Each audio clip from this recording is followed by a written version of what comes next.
Recording number 167 Bhagavatam చదువుకుంటూ ఉన్నాము. ధూమ మార్గముల వారి ఐశ్వర్యములు యజ్ఞశాలలయందు మాత్రము యజ్ఞమందలి అన్నము భుజించు వారి చేత ప్రశంసింపబడును. శివుని సంపదలు సర్వదేవతలచే సర్వత్రా స్తుతింపబడును. ఆ ప్రశంసకును ఈ స్తుతికిని భేదమేమి?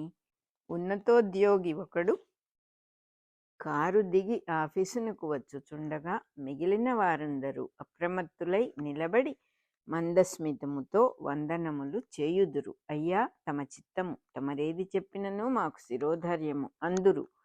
ప్రశంసలు అనగా ఇట్టివి, అవి యజ్ఞశాలలో మాత్రము చెల్లును అనగా వాని విధి నిషేధములు వర్తించునంత దూరమే చెల్లును. యజ్ఞాన్న భోక్తలు మాత్రమే ప్రశంసింతురు అనగా అచ్చట పొట్టపోసుకుని వారు మాత్రమే తన్ను ప్రశంసింతురు అని అర్థము. దక్షుని అనుయాయుల ధూమమర్గ ఐశ్వర్యములు అట్టివి. ఒకడు ఊరిలోని వారందరికీ ఉపకారము చేయుచుండును. వాడు వచ్చుచున్నప్పుడు గ్రామస్తులందరూ లేచి నిలబడి నమస్కరింతురు. దీనికి ధూమ మార్గమున చెప్పబడిన పరిధులు కాలదోషములు ఉండవు. శివుని ఐశ్వర్యములు ఇట్టివి. ధూమ మార్గము వారికి చేసిన పుణ్యము నశించినంతనే ఐశ్వర్యములు పలుకవు.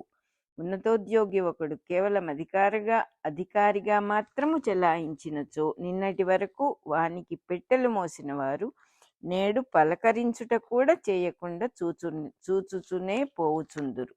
ఉద్యోగ విరమణ కాలము నుండి వారి ఎదుటనే తన పెట్టెలు తాను మోచుకొనవలెను. ఈ కర్మలను పుణ్యకర్మలు అందురు. శివునిచే ఆచరించబడు దుష్ట శిష్ట రక్షణాదులు దివ్యకర్మలు. అవి కేవల పుణ్యకర్మలు కావు. అందు యజ్ఞార్థముండును గాని యజ్ఞముల ఫలముండదు. దక్షుని ధూమ మార్గ సంపదల వలన అతడు సంపన్నుడు అనుకొనరాదు. పరమేశ్వరుడు భస్మ కపాలాది ధారణము చేసి దిగంబరుడై తిరుగుట వలన దరిద్రుడు అనరాదు. గాంధీ మహాత్ముడు చిన్న కొల్లాయి గుడ్డ కట్టుకొని కర్ర పట్టుకొని కాలినడకను నడిచి వెళ్ళడివాడు. మంత్రి పదవిలో ఉన్నవాడు సిల్కు ఖద్దరులాల్చి ధరించి 200 రూప్యముల ఖరీదు చేయు పాదరక్షలు ధరించి వెలగల మోటారు కారులో తిరుగును. కనుక తాను సంపన్నుడననియు గాంధీ మహాత్ముడు దరిద్రుడనియు నిందించినచో వాని పరిపాలనము దక్షయజ్ఞము వలె ధ్వంసమగును. వాని అవసానము దక్షుని వలనే ఉండును. గాంధీ మహాత్ముని ఒక దుష్టుడు పేల్చి చంపినప్పుడు మహాత్ముని శరీరము మాత్రము పోయి మహాత్ముడు సజ్జనులలో అంతర్యామి అయ్యను. శివుని అస్తిత్వము దేవునిలో ఇట్లా అంతర్యామిగా ఉండునే గాని శరీరముల పరిసరములను ఆశ్రయించి ఉండదు. నీలకంఠని ఎడల అపరాధము తలపెట్టిన నీ కూతురుగా పుట్టుట చాలదా? ఇంక చాలును. నీవు దుష్ట మర్త్యుడవు. నీ పుత్రికను అనుకొనుట చాలా సిగ్గుగా ఉన్నది. మహాత్ములకు అపకారము తలపెట్టిన వారి జన్మలేలా కాల్సనా? పరమేశ్వరుడకు భగవంతుడు ఆదరముతోనైనను పరిహాసమునకు దక్షపుత్రి అని నన్ను పిలిచినచో నా గతి ఏమగును?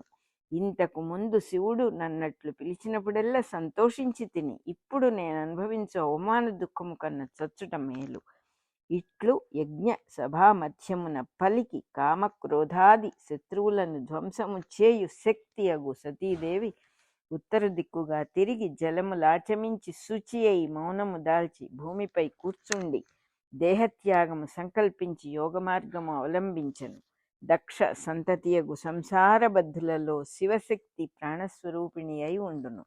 సంసారమందలి మానవమానములకు భరింపని స్థితి తెచ్చి జీవునకు వైరాగ్యము కలిగించి యోగ మార్గము పట్టించును. దానితో జీవునకు దేహ సంబంధము తెగిపోవును. దానికి అర్థవాదమే ఇది. ఈ శక్తి శ్రీ విద్యాపరులు శ్రీ అందురు, తాంత్రికులు కుండలిని అందురు.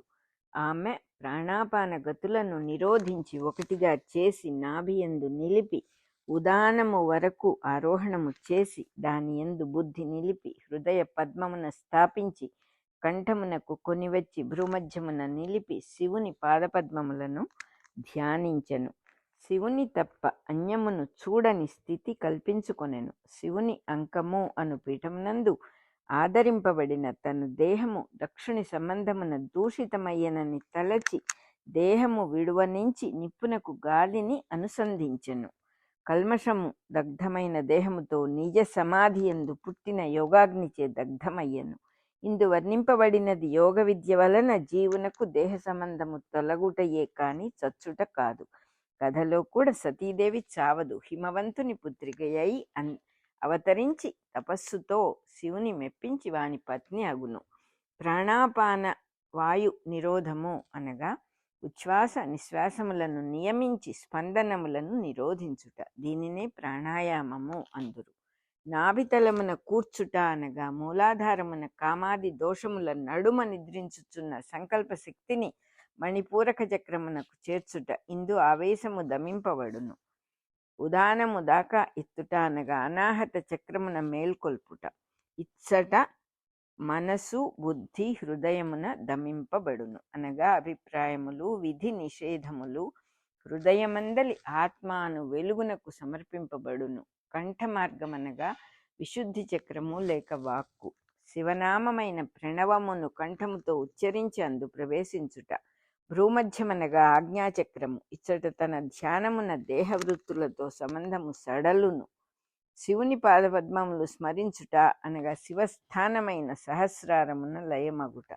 ఇందు అన్యము అనబడు స్పర్శ ఉండదు. దేహధర్మములైన కల్మషములన్నీయూ భస్మమగును. అనిలాగ్ని ధారణము అనగా వాయువుచే అగ్నిని ధరించుట. వాయువు అనగా శ్వాసకు మూలమైన స్పందనము. అగ్ని అనగా కంఠమున రాపిడిచే పుట్టిన నాదస్వరూపమగు చైతన్యము. ఇది యోగాభ్యాస క్రమము. ఆ దృశ్యమును చూచి మానవులను దేవతలను అయ్యయ్యో ఈమె దక్షునితో విరోధము వలన దేహము వదలను కదా అని వాపోయిరి. దేహమున ఇంద్రియాదుల రూపమున దేవతలుందురు. సప్తధాతువులు మనస్సు రూపమున మానవులుందురు. మానవులు అనగా మనువు సంతతి. వారికిని వీరికిని ప్రజాసర్గమే పరమావధి. వారు నిర్మించిన దేహమునందు శక్తియు శివుడు కూడా ఉందురు. ఇట్లు అందరూ కలిసి ఉన్నచో ముచ్చటగా ఉండేడిది. ఈ నడుమ దక్షుని సృష్టి ఒకటి సంప్రాప్తించినది. అది శివునితో సంబంధము లేని యజ్ఞము. శివునకు శక్తికి ఒక విధమైన సంబంధం ఉన్నది. అది జీవేశ్వర సంబంధము. శక్తికి దక్షునకు మరి ఒక విధమైన సంబంధం ఉన్నది. అది తల్లి తండ్రి తోబుట్టువులు మున్నగు బంధములతో కూడిన సంసార బంధము. ఈ బంధమునకు ధూమ మార్గము, శివశక్తుల సంబంధమునకు అర్చిర్మార్గము, నిషేధము విధి రూపమున ఈ దేహ సృష్టి యందే వేదధర్మముగా నిబద్ధమై ఉన్నది. శివునిది వేదమునకు అతీతమైన వేద మార్గము. శివుని వేదములు అనుసరించును. వేదములను విధి నిషేధములైన కర్మలనుసరించును. వేదములను విధి నిషేధములైన కర్మలనుసరించును వారిని సంసారబద్ధులైన జీవులు అనుసరింతురు. ఈ సంబంధమును తెగగొట్టనిదే శివునితో సంబంధం ఏర్పడదు. అది దక్షుని దోషము అనగా అధికారము, విద్యాగర్వము, వయస్సు, అందము మొదలగు వానితో బంధించు అహంకారము. దీనివలన దేహేంద్రియ బంధమునకును శివానుసంధానమునకును ఏకత్ర నిష్ట శక్తి కుదరదు. ఈ విషయమును కూర్చి నరులు బాధపడుదురు అనగా సుఖమును గోరి ఇంద్రియబద్ధులగుటయో ఇంద్రియములను విడిచి సుఖస్థానమును చేరుకొనుటయో తప్ప ఇంద్రియములతో సుఖము చేకూర్చుకొనలేకపోవుదురు. దేవతలు బాధపడుట అనగా తాము నివసించుచున్న దేహమందు జీవి సంసారిగా ఉన్నచో శివస్థానము వినియోగము లేక వ్యర్థ జీవితమగుచున్నది. ఈ విధముగా సతీదేవి యోగాగ్నిలో దేహమును దగ్ధము చేసినప్పుడు నరులును దేవతలును కూడా దుఃఖించిరి అనుట సంసార మోక్ష సామరస్యము లేదని చమత్కారముగా చెప్పుట. నరులు దేవతలు ఈ విధముగా దుఃఖించిరి.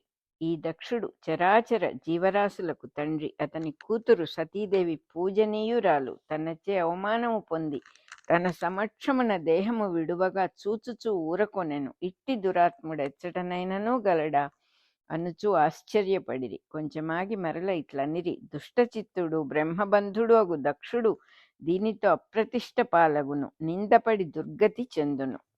మన రికార్డింగ్ నెంబర్ 167 అయిపోయింది.